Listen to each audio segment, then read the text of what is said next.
Hello दोस्तों, मैं मिथुन आपके अपने YouTube चैनल कलम से क्रांति T20 में स्वागत करते हैं। तो चलिए आइए आज फिर से आपके लिए एक शानदार टॉपिक लेकर के आए जो कि रहेगा दो चर वाले रैखिक समीकरण से। आप देख पा रहे हैं दो चर वाले रैखिक समीकरण का एक्सरसाइज 2 का ए पेज नंबर 153 से सवाल लिया गया है। 34 का ये बी नंबर सवाल है, पिछले वीडियो में ए नंबर तक बता दिया गया है। तो देखिए यहाँ पे क्या है, क्या आ रहा है, के किस मान के लिए रैखिक समीकरण निकाय के अनंत हल होंगे। कितने हल होंगे? अनंत हल होंगे, वो भी के किस मान के लिए। तो चलिए देखते हैं। तो सबसे पहला समीकरण जो यहाँ पे है क्या है, 2x प्लस 3y बराबर 4, इसको आप समीकरण फर्स्ट मान लीजिए। इसके बाद है के प्लस 2 का होल एक्स प्लस 6y बराबर 3k प्लस 2, समीकरण सेकंड। चलिए निकालिए इससे। a1 का वैल्यू क्या होगा 2, b1 का वैल्यू क्या होगा 3 और c1 का वैल्यू क्या होगा 4। अब देखिए a2 का वैल्यू क्या है k प्लस 2, और फिर b2 का वैल्यू क्या है 6, और c2 का वैल्यू क्या है 3k प्लस 2। क्या आप यहाँ तक समझ गए?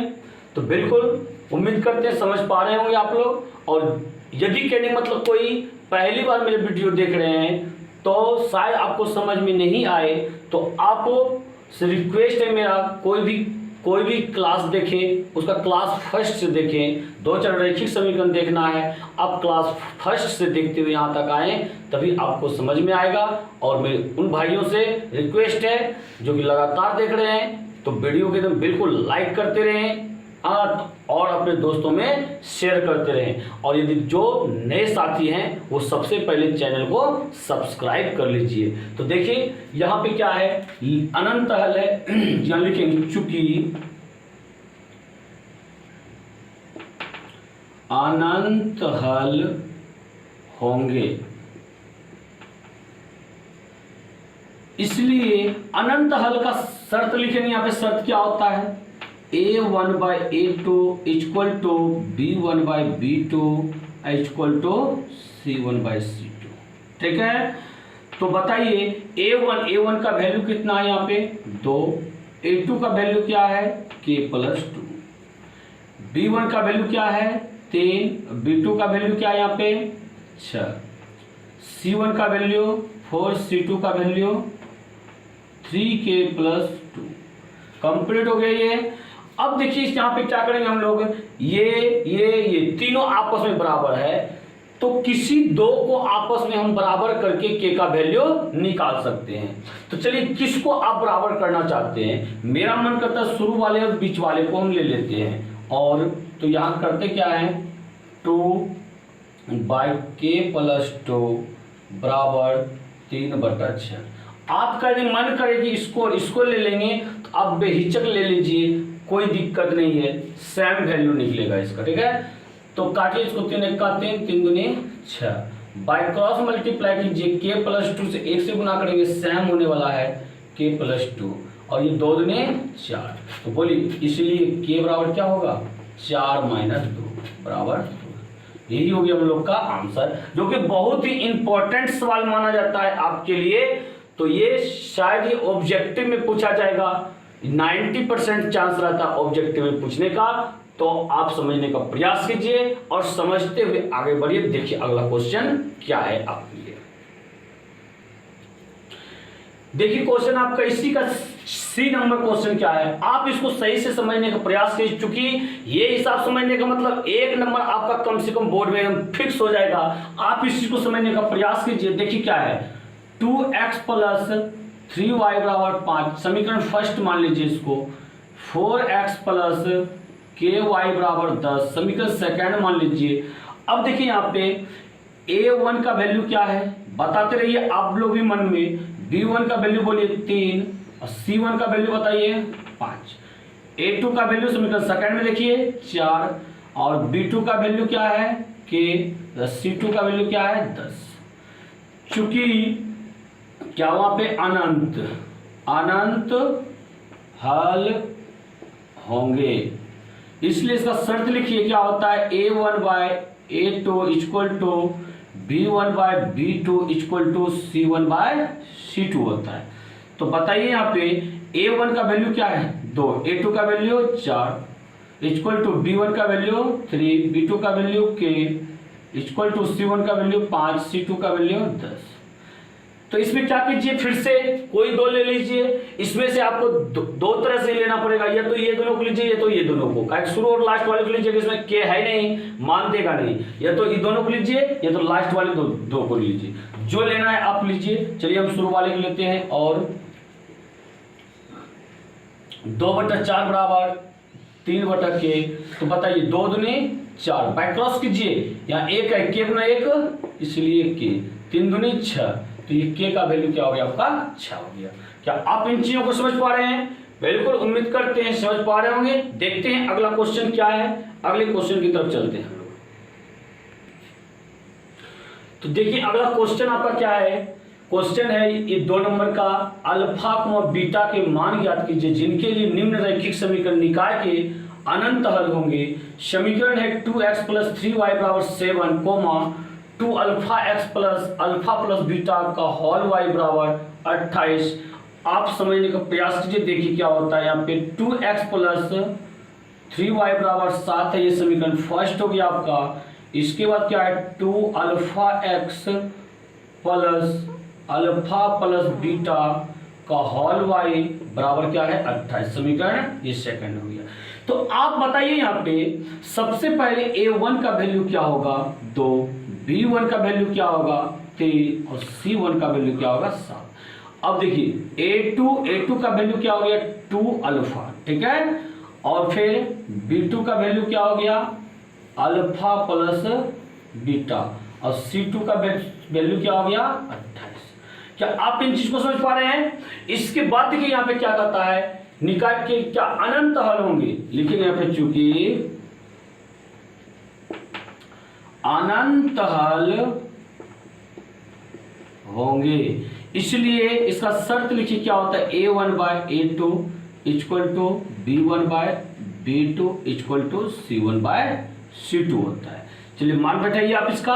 A1 का वैल्यू क्या हो गया 2/2α बराबर, B1 का वैल्यू क्या है 3, B2 का वैल्यू α + बीटा, C1 का वैल्यू 7, C2 का वैल्यू 28। कंप्लीट हो गया आपका ये। तो अब हम लोग क्या करेंगे, इसलिए क्या आप लोग इसको हम बराबर कर सकते हैं क्या, इन दोनों चीजों को, इन दोनों चीज को बराबर कर सकते हैं। तो ये किसका वैल्यू देगा, ये तो आप ऐसा कीजिए शुरू वाले और लास्ट वाले को आप बराबर कीजिए। किसको बराबर कीजिएगा, शुरू वाले और लास्ट वाले को। देखिए इसमें सिर्फ अल्फा है, इसमें कोई अल्फा बीटा नहीं है, तो ये दोनों का आपस में बराबर कर दी, अल्फा का वैल्यू हम लोग को दे देगा। तो किसी भी चीज को बराबर कर सकते हैं हम लोग। ये हो गया 2/2α बराबर 7/28। तो कटाइए इसको, 7 चौके 28, 2 से 2 कैंसिल एक बार में, बाय क्रॉस मल्टीप्लाई कीजिए तो क्या हो जाएगा यहाँ पे, इसलिए अल्फा बराबर 4 का 4। अल्फा का वैल्यू क्या निकल गया 4 निकल गया। बीटा का वैल्यू निकालने के लिए देखेंगे बीटा किस पद में, इस पद में अल्फा और बीटा है, ये दोनों को आप ले लीजिए, अल्फा का वैल्यू रख देंगे, बीटा का वैल्यू निकल जाएगा। देखिए यहाँ पे अब फिर क्या करेंगे, इस चीज को बराबर कीजिए, 7/α + बीटा बराबर 3 है यहाँ पे, ये 7 फिर अब क्या हो गया आपका 28 हो गया। तो 7 × 1 = 7, 7 चौके 28, बाय क्रॉस मल्टीप्लाई कीजिए तो यहाँ पे क्या हो जाएगा अल्फा + बीटा बराबर 4 × 12 हो गया।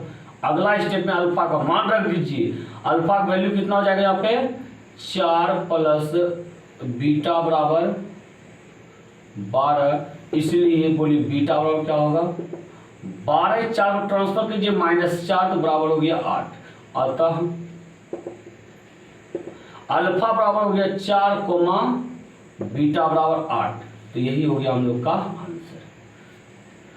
तो आप देख पा रहे होंगे इस चीज को, अच्छी तरह से समझ पा रहे होंगे। इसी तरह से आप समझते रहिए, क्योंकि इसी तरह का सवाल आपके एग्जाम में पूछने वाले हैं सेटर ने, ध्यान रखिएगा इस चीज का। तो चलिए देखिए, इस तरह समझते हुए आप आगे बढ़िए, अगले क्वेश्चन की तरफ चलते हैं, देखते हैं अगला क्वेश्चन क्या है आपका। तो देखिए अगला सवाल आप देख पा रहे हो क्या कहता है, m के किस मान के लिए निम्नलिखित समीकरण का कोई हल नहीं होगा। समीकरण यहाँ पे है 3x + y = 1, फिर है 2m - 1 का होल x प्लस m - 1 का होल y = 2m + 1। चलिए सॉल्व कीजिए। पहला समीकरण है यहाँ पे 3x + y = 1, क्या इसको समीकरण फर्स्ट मान लें। इसके बाद है 2m - 1 का होल x प्लस m - 1 का होल y = 2m + 1, समीकरण सेकंड हो गया आपका। तो यहां से सबसे पहले वैल्यू निकालिए a1 का, a1 बराबर हो गया 3, और बताइए b1 बराबर, y में कुछ नहीं है तो नहीं कुछ तो एक तो है, अब c1 बराबर क्या हो गया, फिर से 1 हो गया। अब बताइए a2, x को छोड़ दीजिए, जो बचता है सब a2 का वैल्यू हो गया 2m - 1, और b2 बराबर, y को छोड़ दीजिए, जो भी बच रहा है b2 का वैल्यू m - 1, और c2 बराबर क्या हो गया 2m + 1। तो यहाँ क्या क्या रहा है, यहाँ पे बात को समझिए कि कोई हल नहीं होगा। तो यहाँ लिखेंगे चूंकि कोई हल नहीं होगा, इसलिए इसका शर्त क्या होता है बताइए तो आप लोग, a1/a2 = b1/b2 और नॉट = c1/c2, यही होता है इसका शर्त ना। बिल्कुल आप भी इस चीज को समझ पा रहे होंगे। अगर किसी विद्यार्थी में कंफ्यूजन है, आप बिल्कुल मेरा फर्स्ट क्लास से इसका देखिए, आपको 100% समझ में आएगा, नहीं समझने का कोई बात ही नहीं है। तो बताइए a1 का वैल्यू कितना है, आप देख पा रहे हैं 3, a2 का वैल्यू क्या है 2m - 1 बराबर, b1 का वैल्यू 1, b2 का वैल्यू m - 1, अब c1 का वैल्यू 1 और c2 का वैल्यू 2n + 1। तो यहाँ नॉट इक्वल टू है, तो आप इसको नॉट इक्वल टू काट दीजिए, इसको कर दीजिए, ठीक है। अब बताइए आपको हमें निकालना है m का वैल्यू, तो यहाँ भी m है, यहाँ भी m है, यहाँ भी है, किसी दो को ले लेंगे चलेगा। तो जब किसी दो को लेने से चलेगा तो नॉट इक्वल टू को फिर क्यों लेंगे, जो इक्वल है उसको लीजिए आप। तो क्या कर सकते हैं, और इस शुरुआती दो पद को ले लीजिए इक्वल वाला को। यहाँ पे क्या है 3/2m - 1 = 1/m - 1।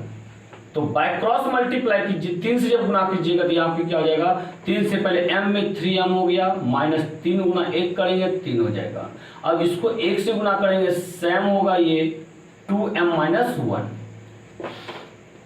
अब इधर देखिए 3m है, इस 2m को इधर लाइए, -2m हो जाएगा, और ये -1 है, ये -3 को इधर दीजिए तो +3 हो जाएगा आपका। तो बताइए यहाँ पे 3m में से 2m घट ही जाएगा, इसलिए क्या बचेगा 1m बचेगा बराबर, और 3 में से 1 घटेगा, क्योंकि देखिए -1 + 3 है, एक प्लस एक माइनस रहेगा तो घटाव का क्रिया तो 100% होना ही होना है। अब बात है घटाएंगे कैसे, प्लस से माइनस को, 3 में से 1 घटाएंगे तो क्या हो जाएगा, यहाँ पे 2 हो जाएगा। यही हो गया आपका आंसर हो गया। अब तो बिल्कुल आपको ये सवाल हलवा लगता होगा, आप खुद से अब बना सकते हैं इस तरह का सवाल को। तो चलिए देखते हैं अगला सवाल हम लोग का क्या है। आप यदि इन्हें उतारना चाहते हैं तो बार बार हम बताते हैं, या तो वीडियो को रोक के उतारिए, या तो वीडियो को थोड़ा बैक करके आप उतारने का प्रयास करते हैं, कॉपी में नोट कर सकते हैं। आपको ऐसा नहीं लगेगा आप तो सर बताते हैं तुरंत मिटा देते हैं, हमको उतारने का मौका नहीं देते हैं। तो आप कहने में तो ये सिस्टम आपके पास है, वीडियो को आप रोक सकते हैं, रोक के उतारिए, या तो थोड़ा वीडियो को पीछे करके आप उतारिए, कोई दिक्कत नहीं है। तो चलिए देखते हैं अगला सवाल क्या है। तो देखिए अब सवाल देख पा रहे होंगे 35 का 1 नंबर क्या कहता है, x/3 - 2/x + y = 1 और x/4 + 3/x + y = 3 है। यहाँ पे कह रहा है इसको हल करने के लिए, यानी जिसमें जो चर है x और y का मान निकालने के लिए कह रहा है। तो पहला समीकरण अब देखिए क्या करता है, x/3 -2/x + y = 1। आप इसको समीकरण फर्स्ट मान लीजिए। इसके बाद देखिए x/4 और 3/x plus Y equal to 3 है समीकरण से।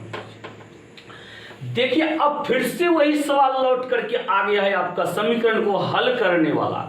तो किस तरह से आप इसका हल कीजिएगा, समझिए चीजों को। यहां देखिए x है, यहाँ x प्लस वाई है। अब तो आपको इसी को लुप्त करना पड़ेगा, बीच वाले को। ऐसे बोल रहे हैं किसी को भी आप लुप्त कर सकते हैं, क्योंकि इसमें x प्लस वाई है। इसको लुप्त कर देंगे, यहाँ सिर्फ x बचेगा, x का वैल्यू निकाल सकते हैं। तो यहाँ देखिए क्या है, 2/x प्लस वाई या 3/x प्लस वाई, दोनों को बराबर करेंगे कैसे? हर तो बराबर है, अंश को बराबर करना है। तो अंश में गुना कीजिए, ऊपर 2 नीचे 3, यही है ना। तो इस 3 से आप फर्स्ट में गुना कर दीजिए, कितना से? 3 से, और इस 2 से आप सेकेंड में गुना कर दीजिए। आप इन चीज को जान रहे हैं कि उल्टा पुल्टा इसमें करते हैं, नीचे वाले से ऊपर, ऊपर वाले से नीचे, तो हो जाता है क्या? बराबर। तो आप यहाँ पे क्या लिखिएगा? आप लिखिएगा समीकरण फर्स्ट गुना 3 और सेकेंड गुना 2 से। तो समीकरण फर्स्ट में 3 से गुना करते चलिए, और करेंगे कहां? सिर्फ ऊपर में, चूंकि ऊपर किए हैं, अंश में सिर्फ गुना कीजिएगा। 3 गुना x क्या हो जाएगा? 3x बटा ये क्या हो गया? 3 माइनस 3 दूनी 6 बटा x प्लस वाई बराबर 3 का 3 हो गया। 2 से गुना कीजिए, 2 गुना x 2x बटा 4, और प्लस बताइए यहाँ पे 3 दूनी 6 बटा x प्लस वाई हो जाएगा, बराबर 3 दूनी 6 हो जाएगा। कंप्लीट हो गया। इन चीज को तो आप समझ पा रहे होंगे। तो इसके बाद देखिए यहाँ पे माइनस है, इसमें प्लस है। जब डिफरेंस चिन्ह हो तो बताए ना, जोड़ने पर होता है। क्या होता है? जोड़ने। तो जोड़ने पर या प्लस माइनस सेम चीज था, कट गया ये। अब बात रही है 3 3 कैंसिल, और 2 दूनी 4। तो यहाँ पर क्या बचा? यहाँ सिर्फ x बचा, और यहाँ पे प्लस ये x बटा 2 बचा, x बटा 2। कोई दिक्कत? x बटा 2 बचा, बराबर 6 3 कितना हो गया? 9 हो गया। 6 3 9 हो गया। तो आप इसका क्या कीजिए? एलसीएम लीजिए। 2 1 का एलसीएम 2, 1 से भाग दीजिए 2, 2 गुना x 2x, प्लस 2 1 का 2 1, 1 गुना x हो गया आपका, बराबर 9। चलिए इधर आते हैं। अब बताइए 2x प्लस x कितना हो गया? यहाँ पे 3x हो गया। क्या हो गया यहाँ पे? 3x बटा 2 बराबर 9, बराबर क्या हो गया? 9 हो गया। तो इसके बाद आप देख पा रहे होंगे 3 से कटाइए आप, 3 दिया 9। तो बाय क्रॉस मल्टीप्लाई कीजिए। आप बाय क्रॉस मल्टीप्लाई जब कीजिएगा, इसके नीचे नहीं कुछ तो 1 है, x गुना 1 करेंगे, तो इसलिए x बराबर, और 3 दूनी क्या होगा? 6। तो x का वैल्यू क्या हो गया आपका? 6 हो गया। कोई दिक्कत? x का वैल्यू 6 हो गया। अब निकालना है आपको y का वैल्यू। आप इन चीज को समझ पा रहे हैं?